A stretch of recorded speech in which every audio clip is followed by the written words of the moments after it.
স্বর্ণের বাজারে নতুন বড় ধাক্কা। আগামীকাল থেকে দাম বেড়ে ১ ভরিতে ১৫০০ টাকার বেশি।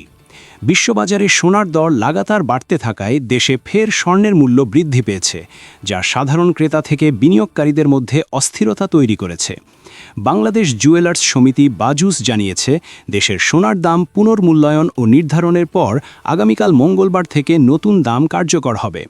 নতুন সিদ্ধান্ত অনুযায়ী হলমার্ক করা ২২ ক্যারেটের ১ ভরি সোনার দাম বেড়ে দাঁড়াচ্ছে ২,১৭,৬৬৭ টাকায়, যেখানে আজ সোমবার বিক্রি হয়েছে ২,১৫,৫৯৭ টাকায়, অর্থাৎ একদিনের ব্যবধানে দাম বেড়েছে ১,৪৭০ টাকা। একইভাবে ২১ ক্যারেটের ১ ভরি সোনার দাম বেড়ে হবে ২,০৭,২১১ টাকা। আজ এটি বিক্রি হয়েছে ২,০৫,৮০০ টাকায়, ভরিতে দাম বেড়েছে ১,৪১১ টাকা। ১৮ ক্যারেটের সোনার দামও বাড়ানো হয়েছে। আজ যা বিক্রি হয়েছে ১,৭৬,৩৯৫ টাকায়, মঙ্গলবার থেকে তা হবে ১,৭৭,৬৪৩ টাকা, অর্থাৎ ভরিতে দাম বেড়েছে ১,২৪৮ টাকা।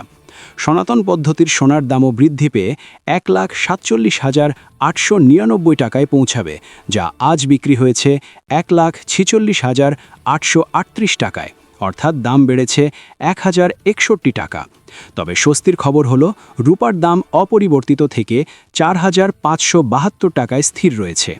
বাজার বিশ্লেষকরা মনে করছেন, ক্রেতাদের জন্য এই ধারাবাহিক মূল্যবৃদ্ধি গুরুত্বপূর্ণ প্রভাব ফেলবে এবং বিশ্ববাজারের দামের গতি প্রকৃতি ও আন্তর্জাতিক অবস্থার উপর নজর রাখা জরুরি।